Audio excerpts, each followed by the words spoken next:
guys, welcome back to the channel. Today I'm gonna be reacting to a video called I visited the world's best cycling country. This is from a channel called Cycling 366.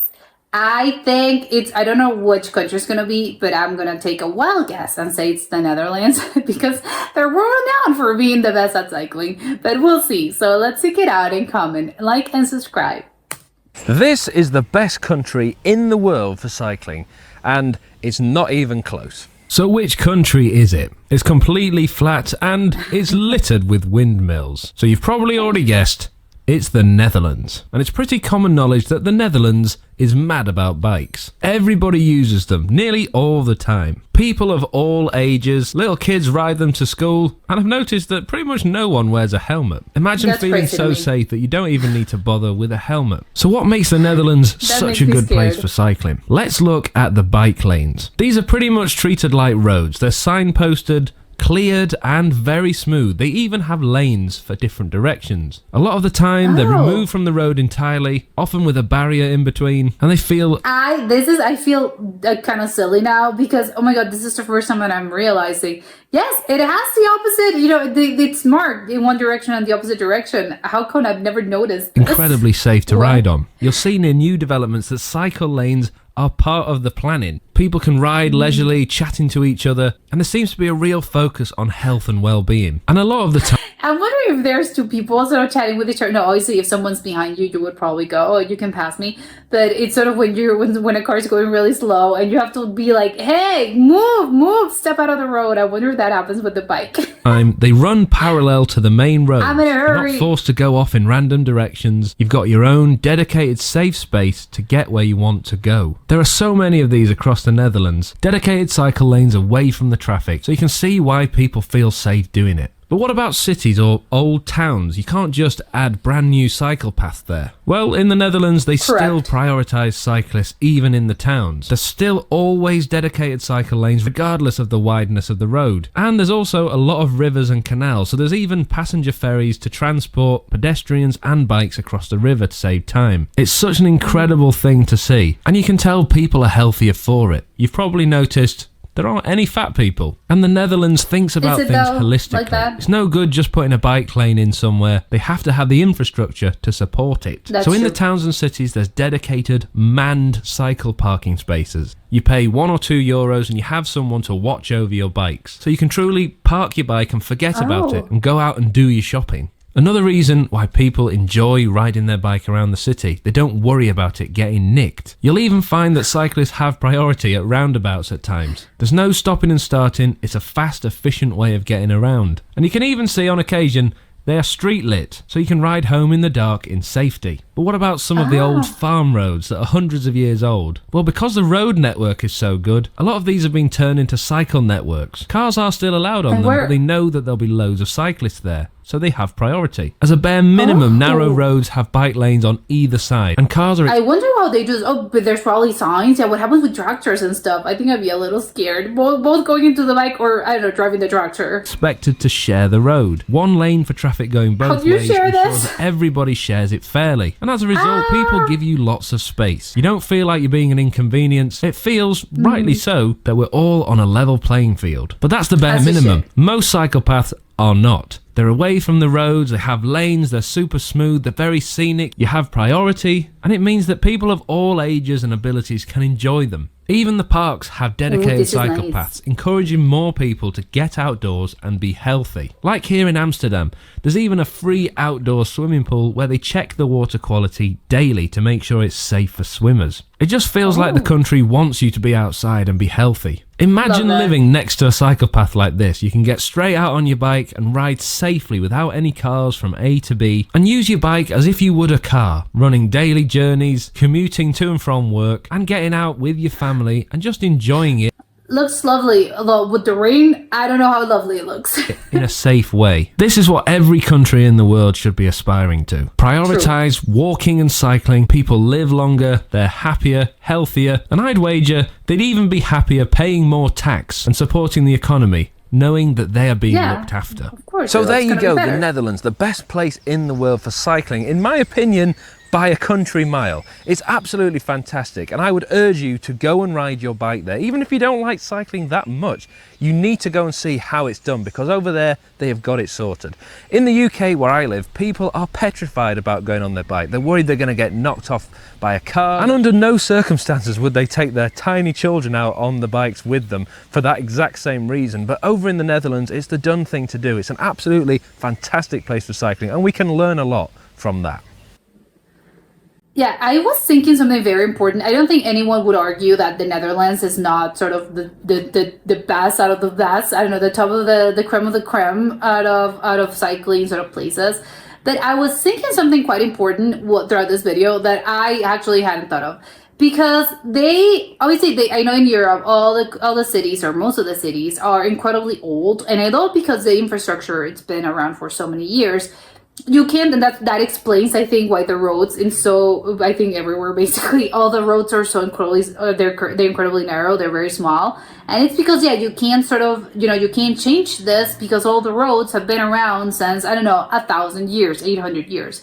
So that's why you can't really do anything about it. So I was thinking, hey, how come the Netherlands, wait a minute, I had a light bulb moment. How come the Netherlands did it? And how come they did, they created all those cycling lanes without sort of affecting the actual infrastructure of the cities? And obviously this is a concern, I would bet, in the bigger sort of, in Amsterdam, probably in Rotterdam, in The Hague, and all those really big, Utrecht, all those cities that I would assume have been around, those cities that were founded 1,000 years ago or even more, or around that time.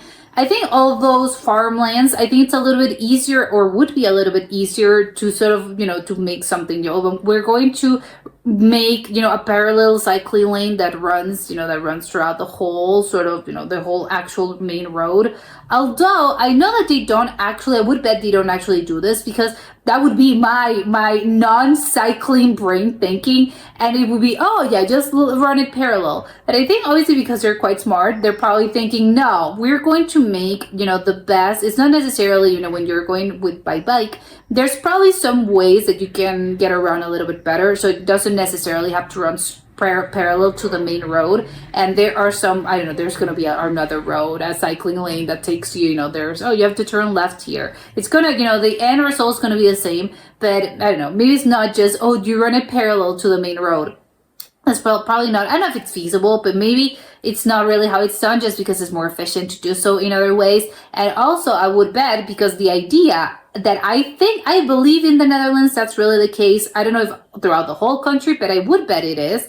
They have this interconnecting bunch of roads, of cycling lanes, and you can technically go, from north to south and from east to west, just by bike. I would assume. I don't know if that's the case, but I would assume, because they're so sort of, I don't know, they're so advanced in this that I would assume that's the case. And obviously, again, with roads and all that, you have to plan ahead, because there's cars, there's cars, there's houses, there's farmland, there are other, infrastructure things that you can't really move around. So that's what you would need. No, we have to go and we have to create something, I don't know, a pathway. I don't know how the whole thing works. Obviously, I'm not an engineer, but something like that, whatever. My point is that I think it would be a little bit easier when it's just rural places and farmland, because maybe you can, again, not an engineer, clearly not a city planner, but I would assume it's a little bit easier because it's sort of woods and, I don't know, farm.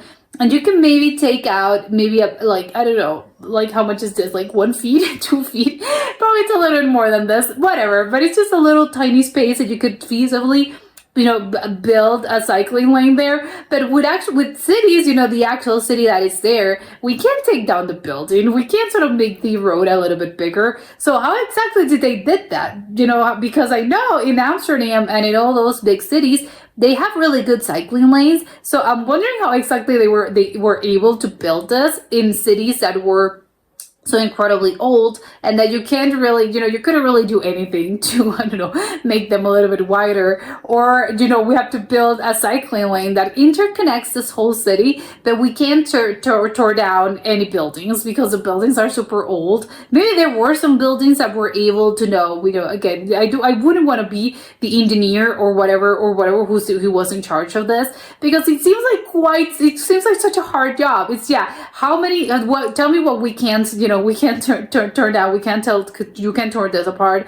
And it was probably going to be a lot of buildings because they have a lot of historical buildings because, again, the city is really old. So yes, the historical society and whatever, you can't really do anything about this.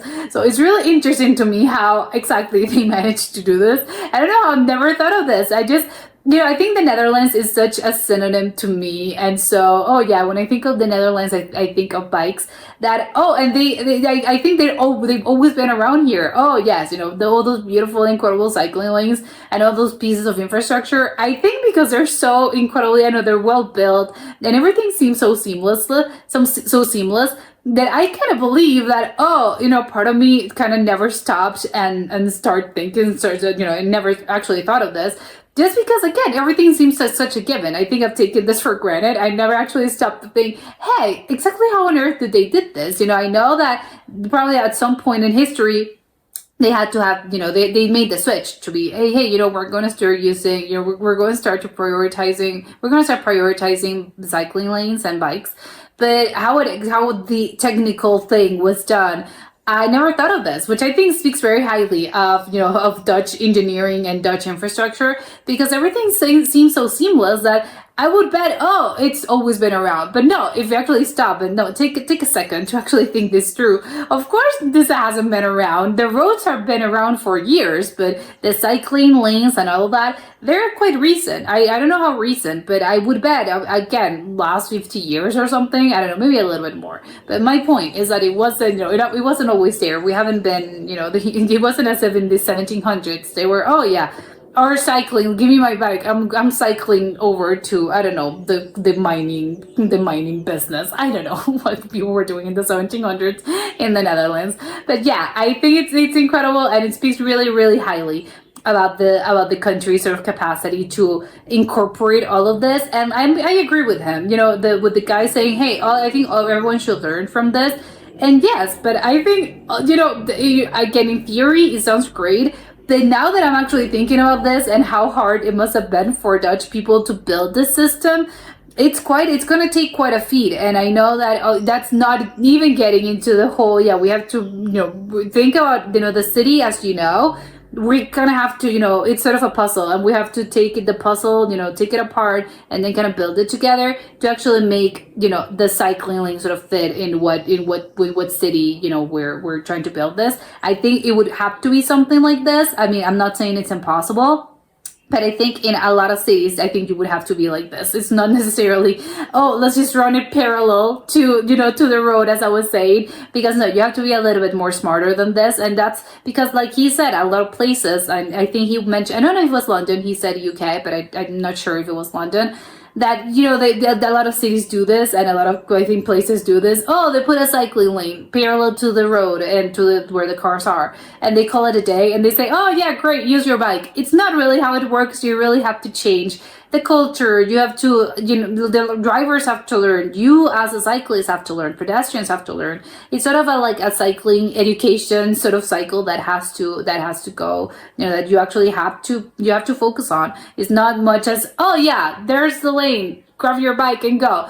If only it would be that easy, because like he said, you're going to be petrified because the cars are just, no one has, and that cycling sort of education, no one really has it, and obviously cars are prioritized. So it's sort of, no, I'm not riding my bike here. The road, I'm going to get crushed over by the car. So yes, it's not as easy as just do it and that's it. They pat themselves in the back and be, hey, there's a cycling lane, but no, it's not really nowhere near enough. And I think that you actually want to change, the system, and if you actually want to make changes, actual changes in a city or in a country, definitely look up to the Netherlands, because, it's not as easy as just go at the cycling lane, put on your helmet and go. Like he said, people don't even wear helmets in the Netherlands, which I think quite a scary, yes, but no one gets hurt, but I think it's quite of a scary, concept of just, oh my god, you're just running around in your bike willy-nilly without a bike. I mean, great, it speaks very highly of their system, but at the same time, it's quite of a scary concept to just be, out in the open without a bike, without a helmet when you're riding your bike, because I think you would feel quite naked. But I know, that's just me. And that was it for today, and I'll see you next time. Bye!